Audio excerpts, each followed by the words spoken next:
Hoy, viniendo hacia aquí, he visto una mujer que corría con dificultad por la calle.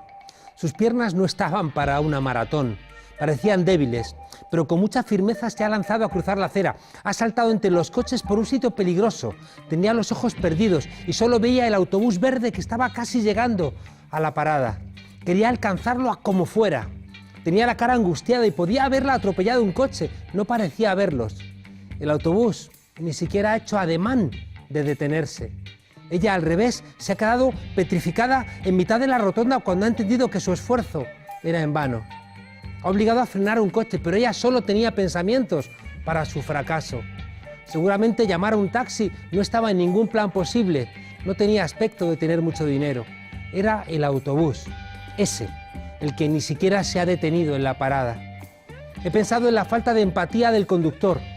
También he pensado que cada día ese mismo conductor quizás sufre reproches cuando llega a las cocheras y ha perdido minutos esperando a algunos viajeros. Y por culpa de esa pérdida le amenazan con despedirle. He pensado en la mujer y en su cuerpo frágil. Quizá el siguiente autobús tardaría media hora y hacía mucho frío en Madrid. O tenía que llegar a casa porque su hijo o un familiar necesitaba sus cuidados. O solamente estaba harta de una larga jornada. O igual había quedado con un amor o soñaba con darse una ducha caliente. El conductor, un trabajador como ella, no ha esperado para que sus sueños tuvieran lugar. No sé si ella ha cumplido su jornada y le ha cerrado la puerta en las narices a alguien que ha llegado con la hora pegada. O igual ha hecho algunos minutos más para que la jornada laboral no parezca una tortura que duele cada segundo de más. Me hubiera gustado que el conductor la hubiera esperado, porque ella quería subirse a ese autobús, porque ella ha cruzado temerariamente por alcanzarlo, porque ha estado a punto de tener un accidente por subirse, por sentarse en esos fríos asientos negros, por tener la tranquilidad de un trecho tranquila hasta llegar a destino.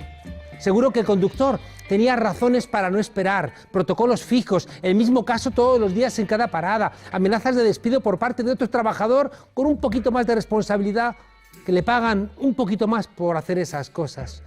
Pero es en esa solidaridad apenas perceptible, en ese detalle generoso, en esa empatía fraterna entre iguales, donde sueño la esperanza, una ayuda mutua cotidiana. Cuando se disipa, los días son más fríos, más grises, más cortos. Cuando se disipa, el invierno es más inhóspito y nos hace todo un poco más difícil, aunque siempre termina llegando la primavera. Bienvenidas a la frontera, desobedientes.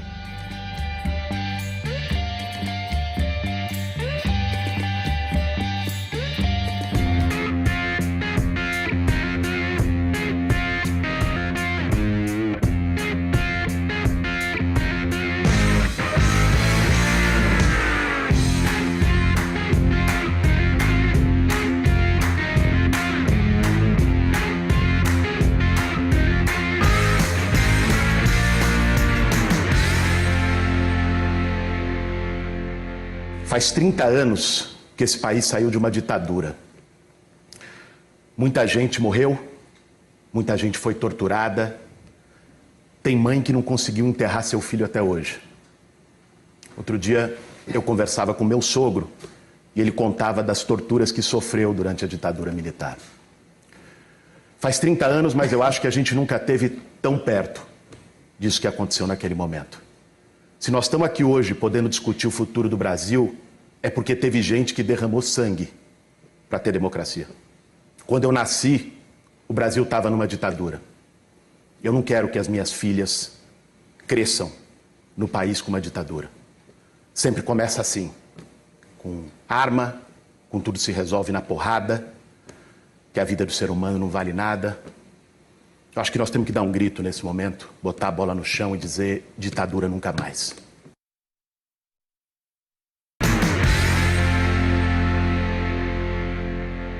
Nuestro invitado es escritor, activista político, coordinador nacional del movimiento de los trabajadores sin techo.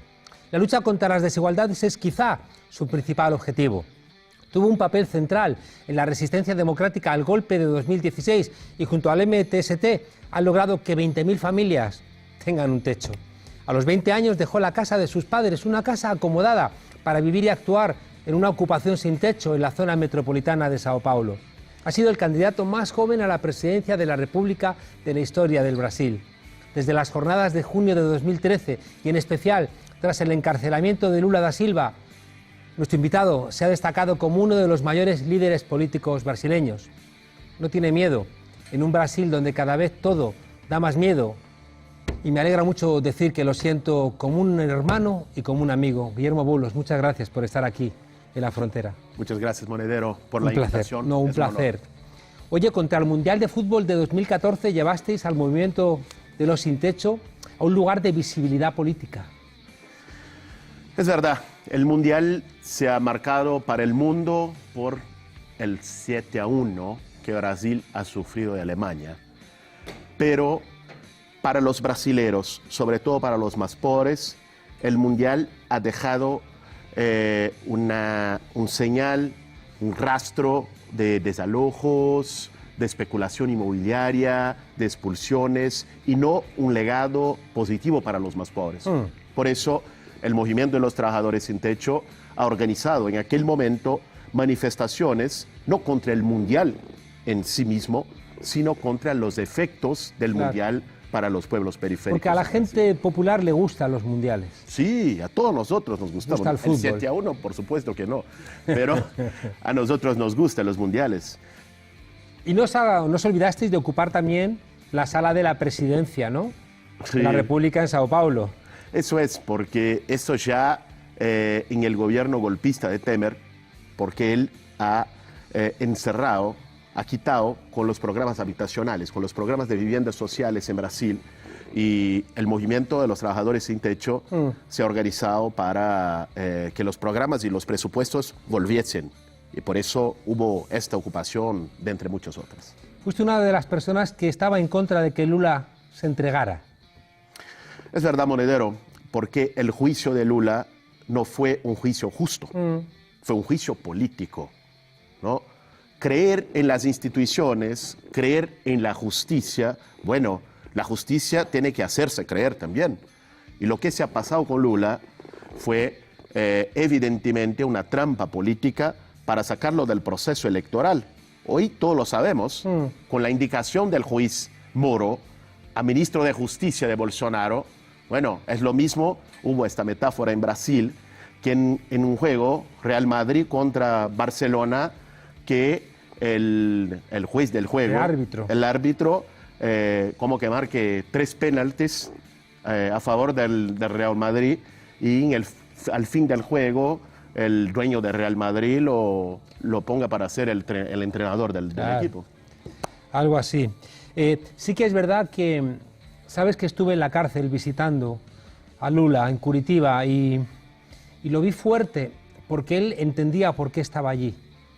Creo que me recordaba un diálogo de Platón, el Critón, donde él decide aceptar la culpa que le ponen injusta porque él entiende que en la aceptación de esa culpa su dignidad se multiplica. Y hoy Lula es un referente, mientras que a lo mejor si no se hubiera entregado hubiera sido más difícil, ¿no?, asumir esa dignidad.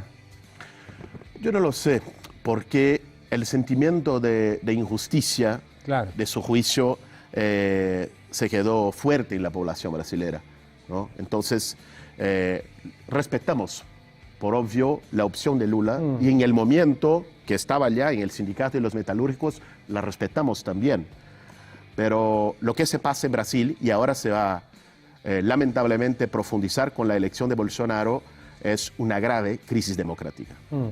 Tú representabas a otro partido que de hecho nace como una escisión del PT, el PSOL, y sin embargo entendisteis que teníais que apoyar a Haddad. En la segunda vuelta. En la segunda vuelta, sí. En la segunda vuelta, porque lo que estaba en juego en la segunda vuelta en Brasil era no un proyecto de Haddad contra Bolsonaro, sino la democracia contra la dictadura, ¿no?, sino la civilización contra la barbarie. El proyecto de Bolsonaro es un proyecto que reúne lo que hay de peor, que ya tuvimos en varios momentos de la historia brasilera estos puntos sueltos, pero ahora se tiene en un mismo gobierno una perspectiva económica neoliberal salvaje, una perspectiva política profundamente autoritaria y una perspectiva moral ultraconservadora. Esta junción es Bolsonaro. Tú estás insistiendo en estos tres elementos, ¿no? Vamos a verlos uno a uno. En la economía neoliberal, ¿qué significa eso? Significa, y ya lo ha anunciado, primero, su equipo es un equipo totalmente indicado por la banca. Los tres principales nombres, el ministro de Economía ha venido de un banco que se llama BTG Pactual.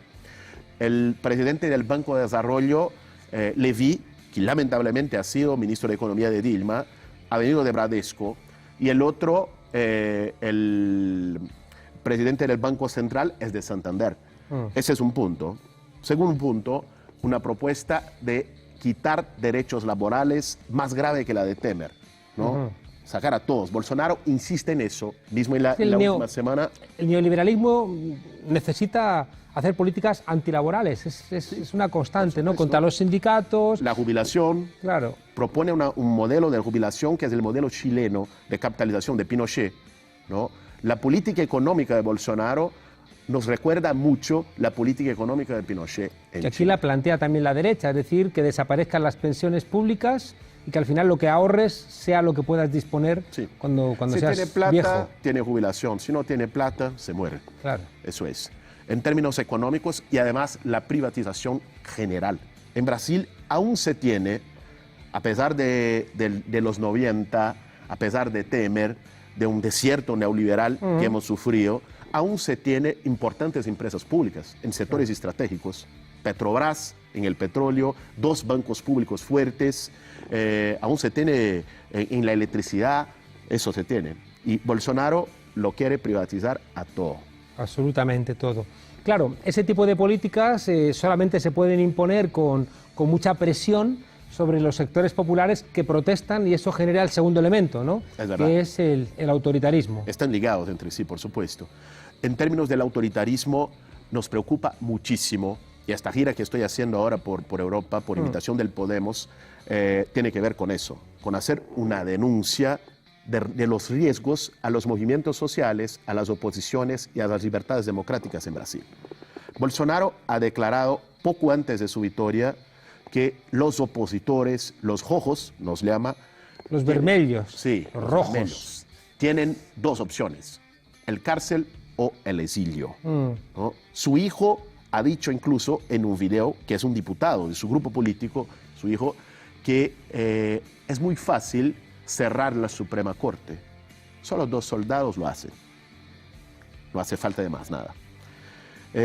Ahora está ya organizando su base parlamentaria para aprobar en el Congreso de Brasil un cambio en la ley contra el terrorismo que va a poner como terroristas los movimientos sin techo. Este programa sería terrorista seguramente. Sí, porque es apología al terrorismo. Claro. Está en la ley, ¿no? Sería, si fuera Brasil, tome cuidado.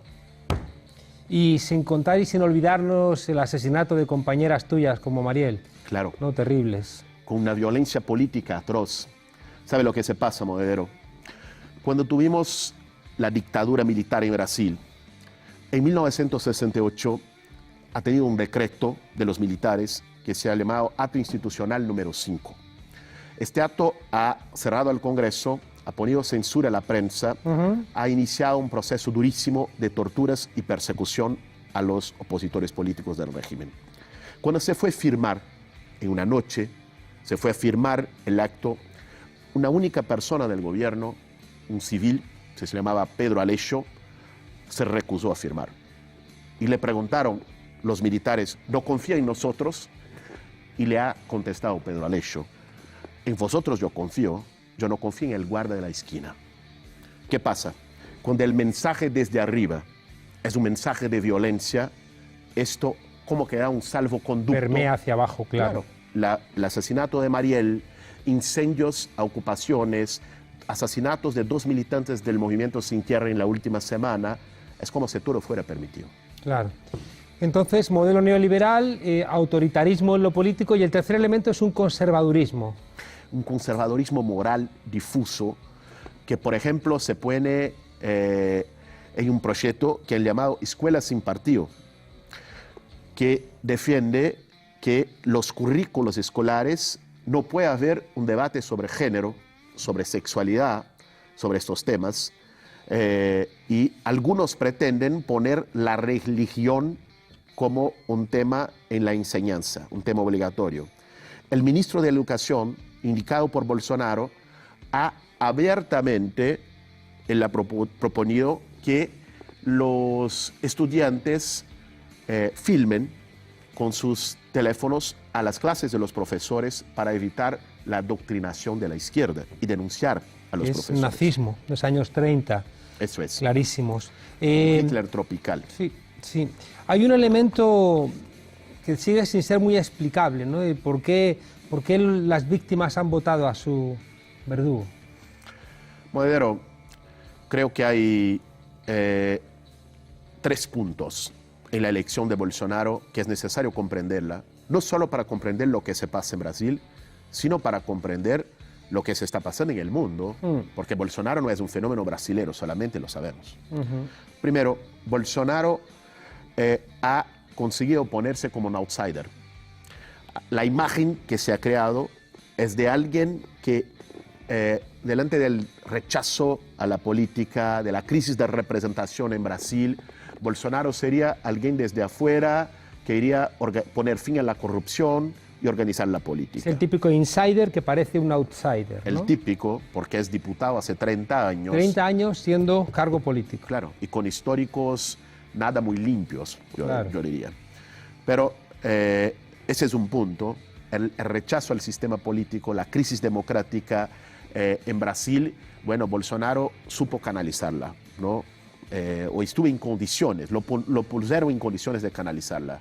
Un segundo punto importante fue la utilización masiva del WhatsApp por medios muy semejantes al de Cambridge Analytica de la elección de Trump en Estados Unidos. Pero Brexit, sí, Brexit, pero no lo hicieron en el Facebook. De esta vez en Brasil fue un laboratorio, lo hicieron en el WhatsApp. Hay un ejemplo impresionante, el que fue electo gobernador del estado de Rio de Janeiro, un juez. Él tenía 5 días antes de las elecciones 4%, 5% en las encuestas. En el día de las elecciones tuvo 45%. Una subida absolutamente impensable. Impensable por un trabajo fuerte de fake news y del WhatsApp en los días cerca de la elección. Y por supuesto antes encarcelar a Lula, que le sacaba más de 20 puntos, ¿no? Por eso creo que eso hay que recordarlo, porque siempre se dice, no, Hitler ganó las elecciones. Es mentira, ¿no? Hay que recordar que si no encarcelan a Lula, es bastante probable que nunca hubiera Bolsonaro ganado las elecciones. Déjame hacerte 2 preguntas antes de marcharnos. La primera es, ¿los partidos políticos de las diferentes izquierdas tienen que salvaguardar su identidad o tienen que unirse en una suerte de frente popular contra este neofascismo? Es posible conciliar a los dos. Es posible mantener la diversidad, el espacio necesario de la diferencia y no del pensamiento único en la izquierda, pero al mismo tiempo marcharnos juntos por la democracia y por los derechos sociales. Estamos decididamente empeñados en organizar un frente amplio por la democracia en Brasil, comprendiendo que en este momento aquel que nos separa es menos importante de aquel que nos une contra Bolsonaro. Yo creo que es importante, ¿no? Porque es una discusión que también se tiene aquí en España.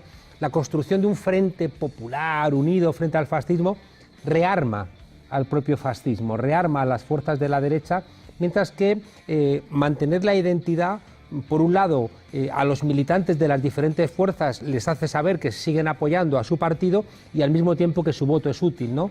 No es sencillo construir los frentes amplios. Es contradictorio, porque no se puede tampoco anular la diversidad, porque se corre el riesgo de se crear también una oposición o una izquierda del sistema. Y a eso no nos sirve, porque la extrema derecha está ganando en varias partes del mundo como antisistémico, como que poniendo que él son la novedad, claro. Él son el nuevo. Si la izquierda y el campo de las oposiciones a la extrema derecha se une bajo banderas generales y muchas veces de sustentación del sistema, pierde la capacidad de disputar la indignación en la sociedad. No lo puede serlo. Claro. Otra gran discusión que hay en Europa es ¿qué haces con estas fuerzas de extrema derecha? ¿Las ignoras? ¿Las combates?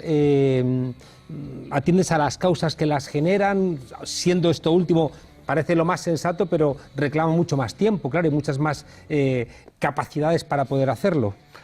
Tuvimos esta cuestión hace 2, 3 años cuando empezó a crecer el fenómeno Bolsonaro en Brasil. Y creo que no la resolvemos bien, tanto que Bolsonaro ha ganado. Pero parte de la izquierda en Brasil como que ha ridicularizado, subestimado a Bolsonaro. Eso fue lo peor. No lo podemos hacerlo. Creo que el mejor camino tampoco es omitir, porque él no precisa, no necesita de nuestra propaganda para hacerse, tienen sus propios medios. Hay que trabar el combate, hay que enfrentarlos, hay que denunciarlos, pero también no podemos aceptar jugar en su campo. ¿Por qué se ha perdido las elecciones en Brasil? También porque la agenda del proceso electoral ha sido imponida por ellos como una agenda moral. Y en esta agenda somos minoritarios. La agenda de la desigualdad, la agenda de los derechos, en esa somos mayoritarios. Tenemos que jugar en nuestro campo. Y ser capaces de poner ese marco. Eso es.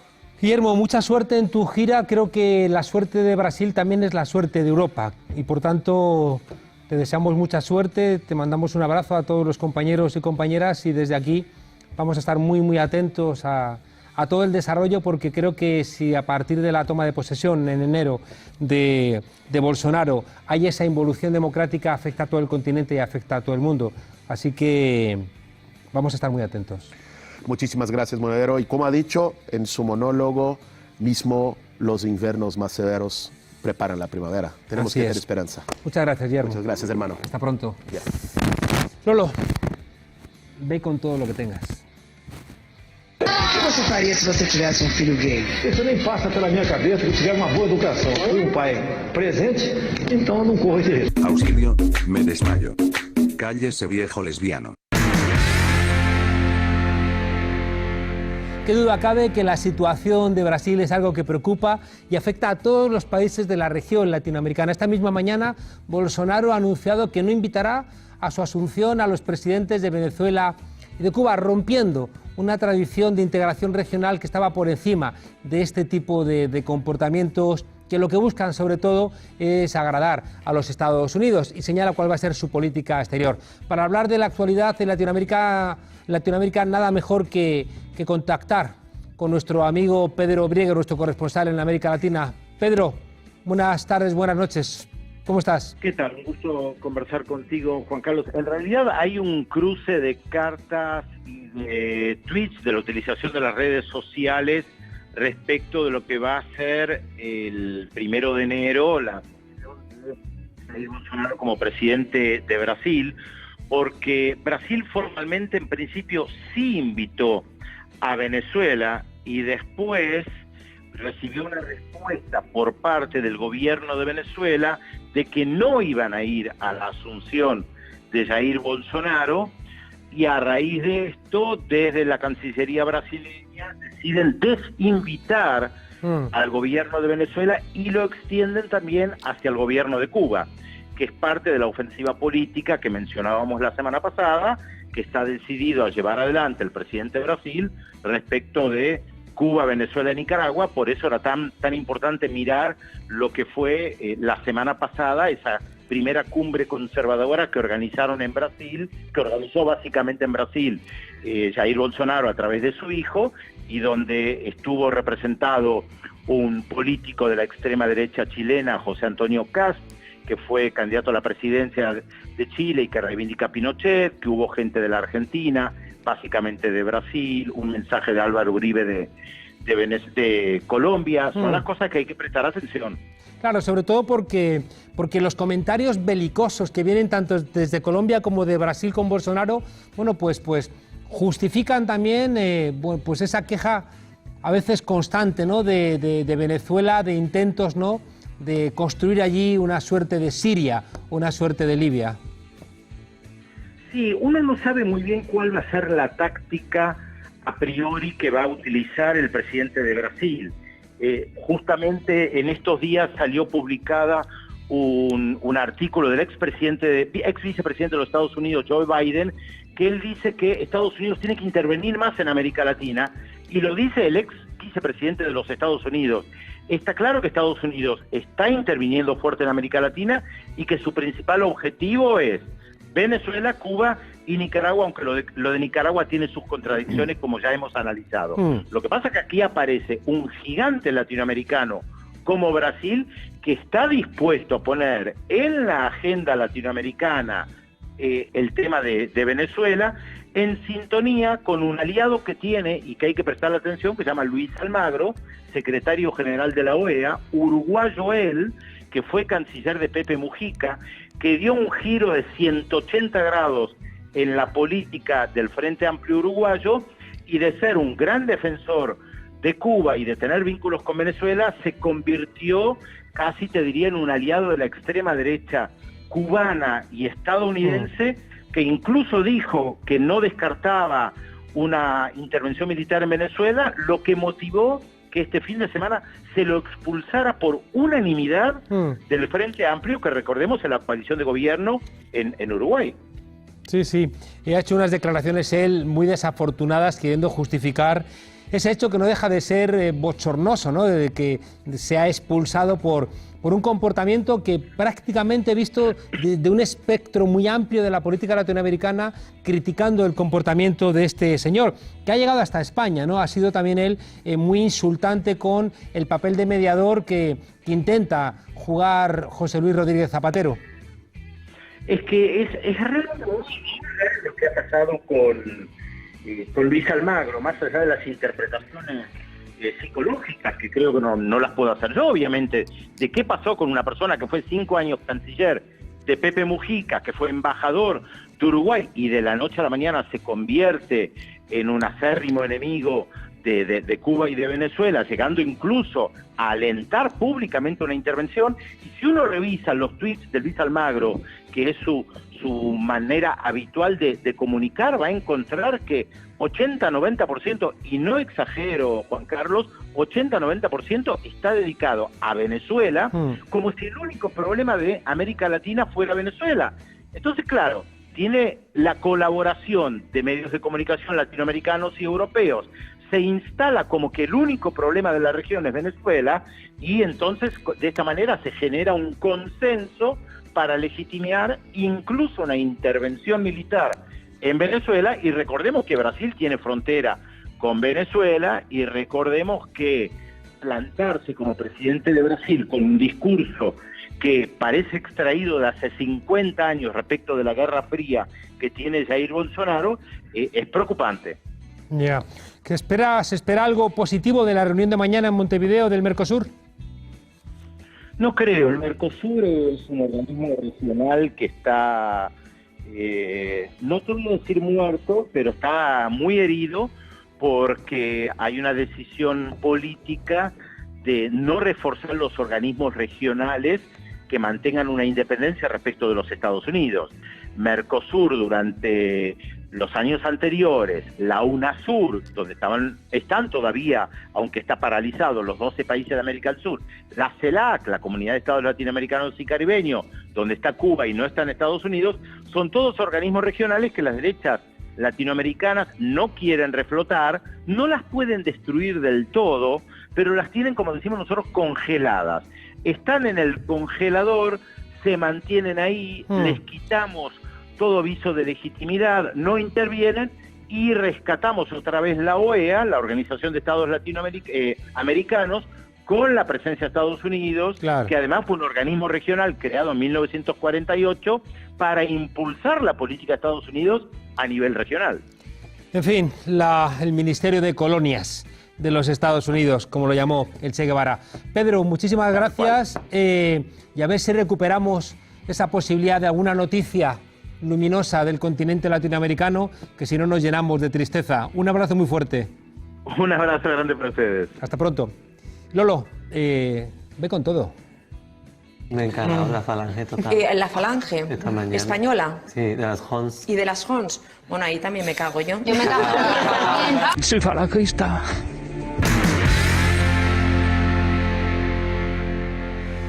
Pues nuestro siguiente invitado iba camino de ningún lugar cuando decidió desviarse un poquito y visitar nuestra humilde frontera. Lo conocí, aunque él no lo sabe, tocando en el Rastro de Madrid. Y se hizo obligatorio para nosotros pasarnos por la plaza de Cascorro a ver si había suerte y nos encontrábamos a esos muchachos que tocaban magia y hacían piruetas.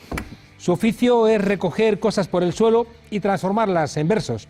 Fue líder y cantante del Bicho hasta que en 2011 decidió dar un giro en su vida y dedicarse al noble oficio de la chatarrería. Acaba de publicar entre 1000 historias, entre zapatos que cosían sus padres y una manía que tiene de colgarse de los árboles. Miguel Campello, buenas noches y bienvenido aquí a La Frontera. Muchas gracias. Miguel, recuerdo una vez que mi madre me montó un escándalo porque una vecina le dijo que me había visto tocando en la calle Preciados ahí con unos gitanos y tú te viniste, ¿no?, a Madrid, sí, a que no te vieran tocar la guitarra. ¿Cómo fue eso? Bueno, no exactamente, pero bueno, sí, más o menos, porque ahí no estaba tan visto como aquí el tocar por la calle, ¿no? Y bueno, eso es verdad que se hace una entrevista y yo no me acuerdo cundo lo dije. No lo he leído por ahí. Hay veces que ponen cosas que no son verdad. O que no me acuerdo. Oye, pero yo sí que me acuerdo de tocaros, veros cantar y tocar las mañanas del domingo en el Rastro. Sí, aparte era eso, si nos dejaban o no nos dejaban, porque había ahí, si no nos pillaban podíamos tocar y si nos pillaban teníamos que salir por patas. ¿Verdad que alguna vez venía la policía y nos poníamos todos dejables, ¿no? Sí, porque disfrutábamos allí con aquello. Oye, y tocas en la Ribera, ¿no? Tocamos ya el otro día. ¿Todo vendido? Todo vendido, se vendió toda la Ribera y todas las han vendido la Ribera y va a ser otra cosa ahora. Pues... van a poner otra historia. Que no, ahí has hecho algo raro, ¿no? De encontrar un espacio que ha generado una cierta comunidad, ¿no? Es decir, la gente que te sigue, igual que la gente que seguía al Bicho, forma parte, ¿no?, de un grupo que ven cosas especiales en lo que haces. Y bueno, lo raro es eso, es mantenerse con una misma inquietud musical sobre todo, ¿no? Porque bueno, van cambiando los ritmos, van cambiando las calles de dirección y sí que es verdad que te encuentras en un sitio que gracias a la gente que te sigue y que confía en tus versos que recoges del suelo, pues seguimos estando aquí, ¿no? Entonces muy de agradecer porque para mí ante todo esto es un trabajo muy artesano, ¿no? El seguir en la música, seguir aprendiendo y seguir haciéndolo con las manos, ¿no? Y bueno, por eso, no sé, es que a veces se me olvida lo que estoy hablando. ¿Y cantar para qué? Para que se nos vacíe de vez en cuando el cuerpo y volver a llenarlo de aire. Y depende del aire que respires, pues te van saliendo otras cosas, ¿no? ¿Y escribir para qué? Para recordar. Yo escribo sobre todo para recordar cosas que si no se me olvidarían. Que las recordaría de otra manera, pero no sería lo mismo, ¿no? Creo yo para mí, ¿eh? Que luego la recuerdo de otra manera y la vuelvo a escribir. ¿Y la infancia? La infancia muy feliz, que yo creo que es una cosa muy importante, ¿no? Que nos marca toda la vida y ¿Regresas mucho a la infancia? Sí, casi todos los días, un rato. Porque si no... ¿Quieres crecer? No, tampoco esa, ¿no? No, tampoco me gustaría el Peter Pan, ¿no? Pero sí que no se te olvide ese recuerdo que era tan inocente y que habían cosas que te sorprendían y que te llenaban los ojos de alegría y eran muy sencillas, ¿no? Que no se nos olvide eso, ¿no? ¿No miras para atrás y hay dolor? Sí, miro. De hecho, me enfrento muchas veces al dolor y lo mantengo también porque tampoco quiero que se me vaya el dolor de ningún lado. ¿Y ese cantar flamenco tiene que ver con una manera de expresar dolor? Sí, es la manera más, la raíz que encontré, ¿no? Porque es lo que he vivido en mi casa con mis padres, lo que se escuchaba en el barrio y no concibo otro cante, no entiendo la música en inglés, entonces necesito letras para alimentarme y no solamente es el flamenco, para mí Silvio Rodríguez es muy flamenco y Serrat ante todo también, ¿no? Pero ¿Silvio no es flamenco? Silvio es muy flamenco, sí. Sí, yo creo, tiene mucho ritmo, porque Cuba tiene mucho ritmo y entonces todos los cubanos son muy flamencos y todos los flamencos son muy cubanos. Eso nos lo contaba el otro día Juan Perro, ¿no? Que los ritmos... también es muy flamenco y muy cubano. Sí, porque los ritmos, él decía que los ritmos flamencos son ritmos... Es que todo es lo mismo. Árabes, o sea, y... Claro, viene, de, como digo yo, de la India, como decía Camarón. Y que el son cubano es que lo mismo. Claro, o sea, puedes tocar un tango flamenco encima de un son cubano, pero perfectamente, por eso... Pues no sé, ahora mismo me has pillado así, luego te lo toco con la guitarra. Oye, en este último trabajo, en este Entre 1000 historias... que ahí tú espachurrado aquí. Ahí espachurrado. No solamente hay música, sino que también hay muchas letras y dibujos. Sí. ¿No? Que es una manera también de... ¿Qué pasa? Y fotografías. ¿Que los Hay de todo, artistas son hay- totales o cómo es esto? ¿Cómo? ¿Los artistas son totales?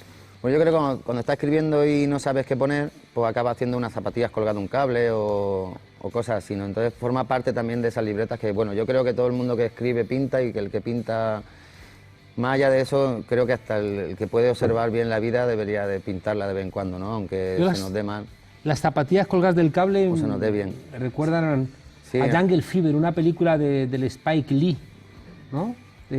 Mataban a chicos en un parque en Estados Unidos, no sé Yo si si en hay Nueva York. violencia en las películas la quito. La quitas, La ¿no? quito porque luego me acuesto y digo, madre mía la que se ha formado ahí. Yo es que la violencia no me entra. Spike Lee tampoco sé. Oye, pero te has marcado el Guernica en la fachada de tu casa y eso es violencia. Sí, bueno, es recordar, es lo mismo que estábamos hablando antes, claro. Que no se nos olvide, ¿no? Esas cosas y son muchas cosas. Para mí el Guernica también es mi llegada a Madrid.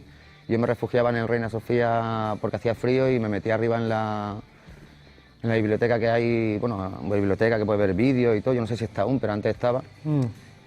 Y para mí fue un poco eso, ¿no? Una casa del principio de Madrid, porque nunca había ido a un museo, en Matola no hay museo. Bueno, está el Museo de Pusol, que son cosas antiguas, de tractores y las calles de Elche, ¿no?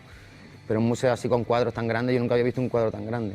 Y entonces me impactó más, y luego ya pues todo lo que conlleva, claro. Oye, ¿hay que ponerle nombre a la música?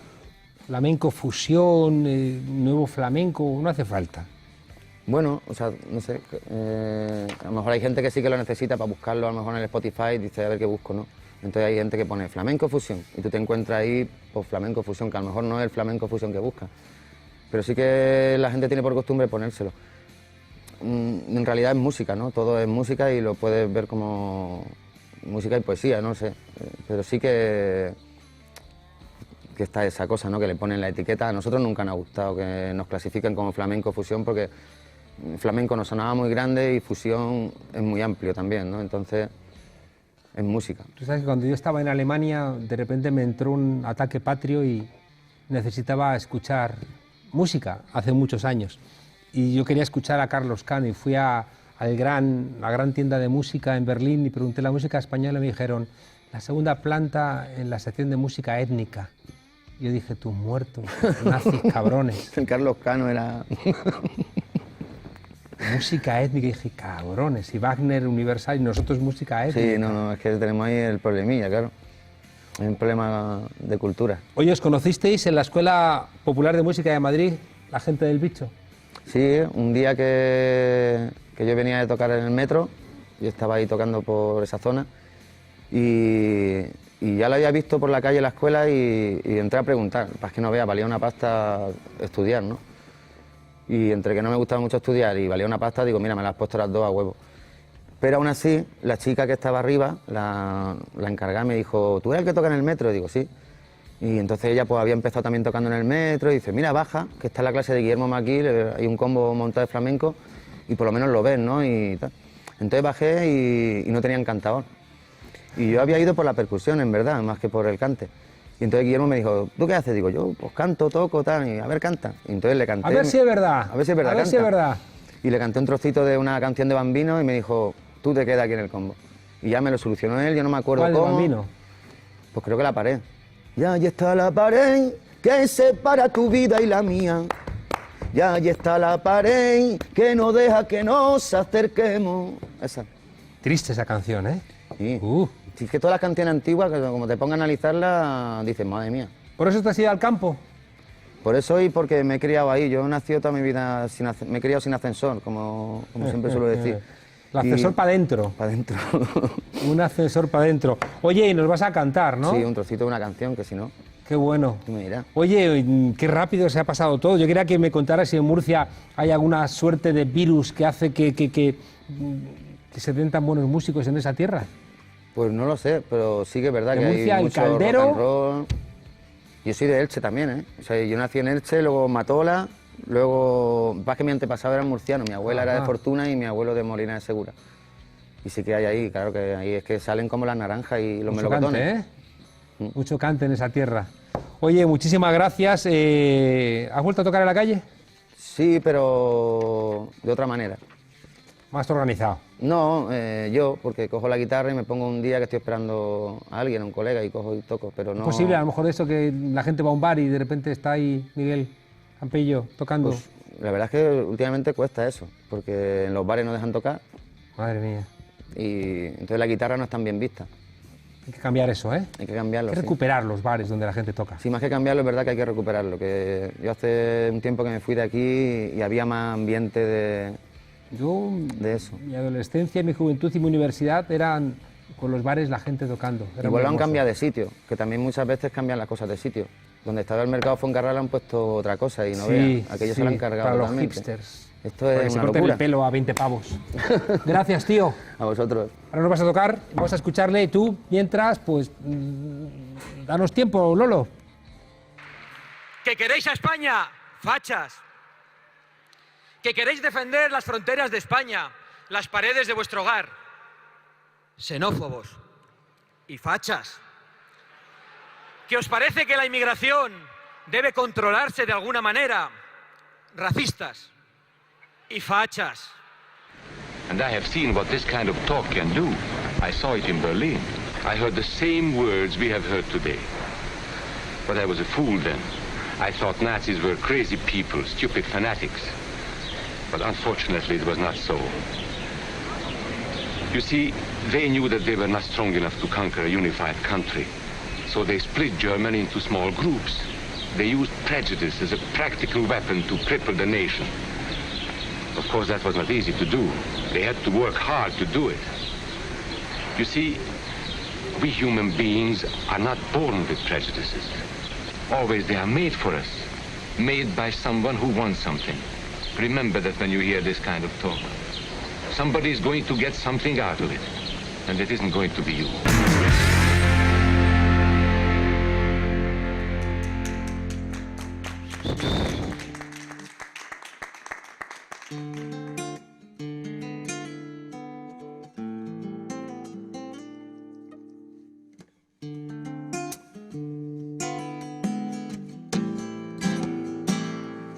Y no soy la espina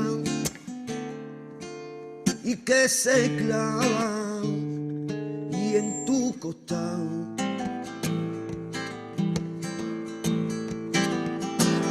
y no soy el diantón y del que llora y derrotado. Yo soy el silencio y el cristal y que te ha cortado. Yo soy tu mirada y no soy nada.